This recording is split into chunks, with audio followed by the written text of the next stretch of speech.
back again at the Fantasy Flight booth. We're going to talk about Warhammer 40,000 Conquest, the card game, and Paul Klecker is going to give us a quick rundown. Paul, thank you. Hi. So today we're going to be playing Warhammer Conquest. It's the latest LCG from Fantasy Flight Games. Obviously set in the Warhammer 40K era. It's in a new sector, so it's not anything existing, but we are using kind of some existing characters, which is pretty cool. Ties in with some of the lore a bit. There's a lot to learn about the game, but we can kind of jump in right away. We're basically going to be battling over planetaries and try and win one planet at a time. The victory is decided when a person wins 3 of these colored icons. Since one planet's going to go at a time, we'll be battling and collecting planets, and as soon as somebody gets 3 of red, green, or blue, the battle is immediately won. Okay. The secondary win condition is when your warlord is defeated. So your warlord's got a set amount of health. He can be defeated once.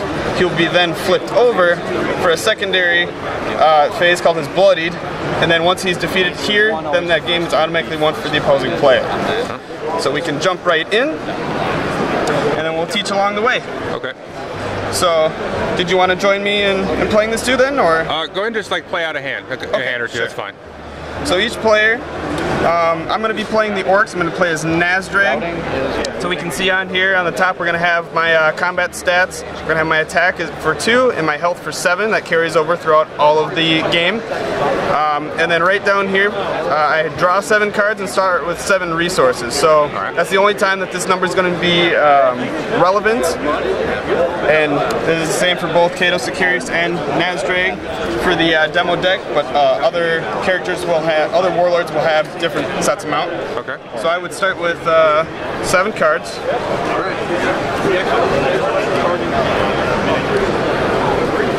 Okay. So we have 4 different types of cards inside of Conquest here. One of them is an event. It's basically kind of like a spell card in any other game. It's going to be an interrupt. It's going to be something that can be used depending on what it is. Another kind of card we have is a support card. This kind of acts like a, basically sits on the side. It's not an army card, but it will support you and it will stay through the battle. So sometimes in Magic it might be like an artifact or something along those lines. Okay. Most of the cards that you will have are your army units. These are what we're going to be using to fight all of our battles in. So probably 75% of your cards are going to be these army units. And then there's one other type of card in here called an attachment card. That's exactly what you think it is. It's going to be an equipable card that can be used and placed on either a support or another army unit or something along those lines that'll boost them in combat. Okay. So I started with these cards here for my starting hand. You can have one mulligan, so I would actually, in this case, want a mulligan. I don't know if it matters for your demo purposes or not, but I have a couple events. I would ideally, I only have 2 army or 3 army units. I would ideally like to have maybe 4, maybe 5. Okay. But we'll just roll with this hand. Okay. So at the very beginning of the game, initiative is going to be decided upon. So since if you look at your cards, I'll just start with initiative on my side. There's lots of turn taking that happens in this game. So this decides who goes first in that turn taking action. So then what we would do, even before we draw the cards, is we would shuffle up these planets that we're going to be battling over. Set them face down. And the player that has the initiative starts on their left side. So I would actually start right here, and I would flip the first 5 planets on my left side. Okay. Thank you.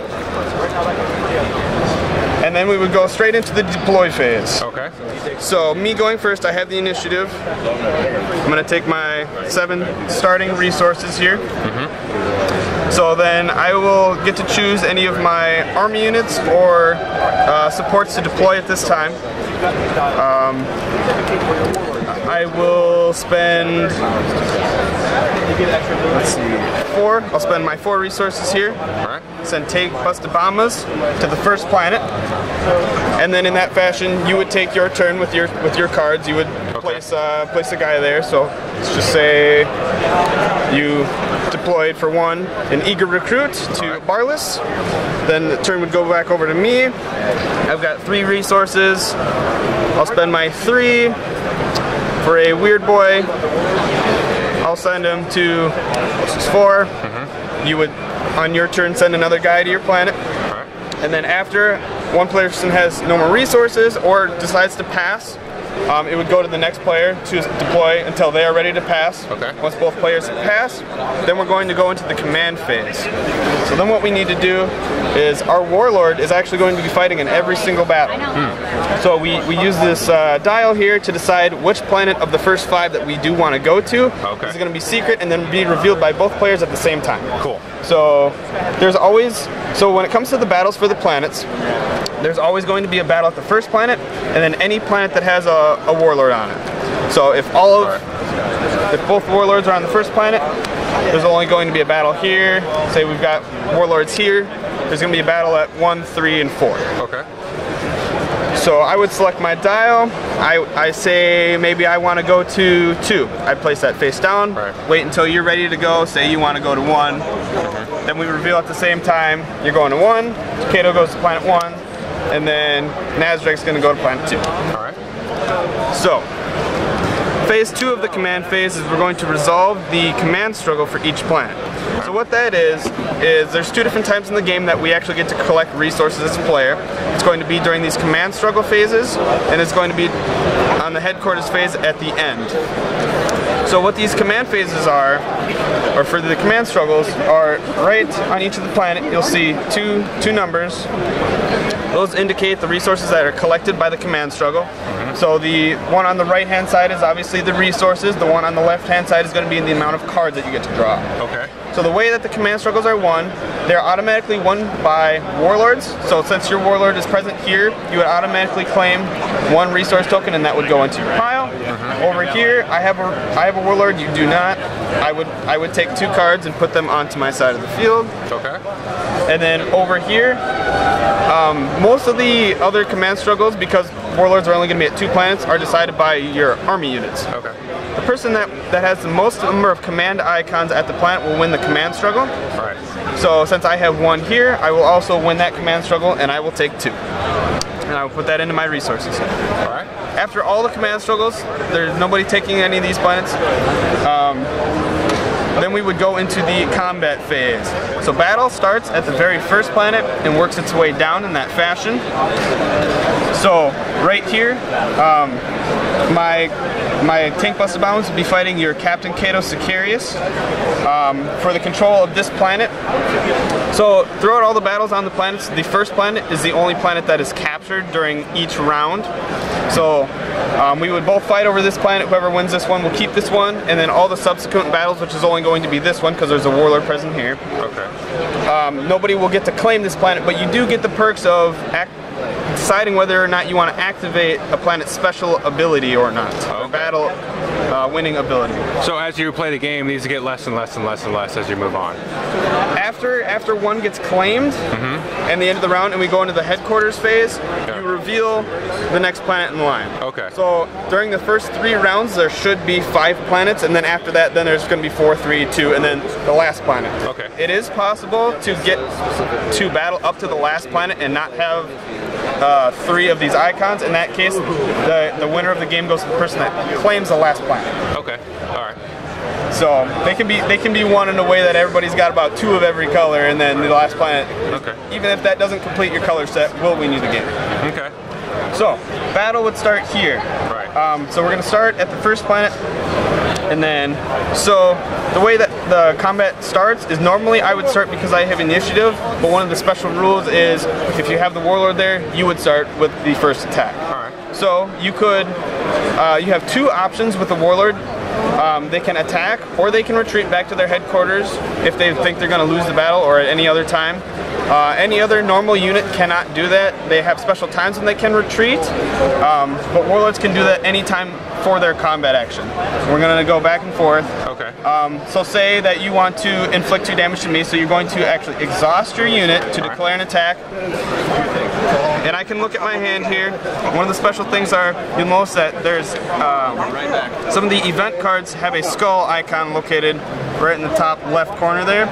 Those actually indicate shields that I can use. They're alternate uses for the event cards. They can also be located on the attachment cards as well.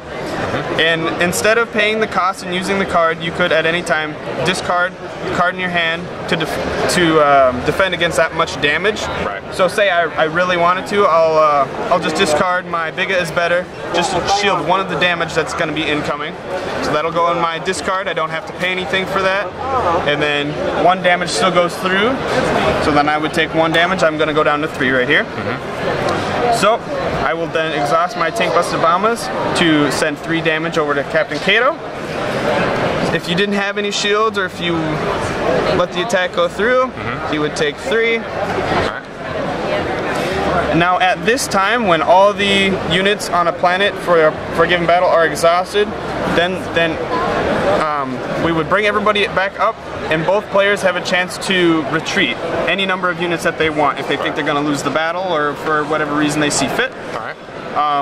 I would stay because I have a good feeling, since I've got another 3 attack, that I could probably wipe out your guy. So I'm going to stay. This might be a situation where you might want to leave. So let's just say that, okay, your guy decides that he wants to retreat. He's going to head back to his headquarters.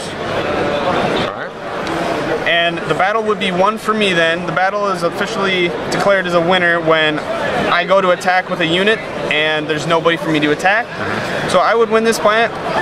So then the battle ability for this one is each player puts a unit into play from their hand to his HQ. So I have the option to choose to trigger that. If I think that if my hand's full of small units and I know you've probably got a bigger unit, I might not do that. But I have one of my bigger units ready in my hand. So I'm going to trigger that and send a Goth Knob to my headquarters to be used for when I go out next. Cool. So that's good news for me. All right. So after the first planet is decided, then this would be claimed for me. That'll go in. They have a spot for that. We got a trophy area, victory display. Yeah. There's mine. Yeah. Oh, my tokens are in the wrong spot. There we go. They go in my victory display. Okay. Cool. That guy gets sent back to my HQ. So he's gonna go sit in there. Then battle would continue on the second planets. Do you want me to keep going throughout the entire fight? I think we're good. Okay. I mean, there's a lot of interactions we'll pick up through the different card play, but I'm sure. got the general core, so I appreciate it. Absolutely. Thanks. Yeah, no problem.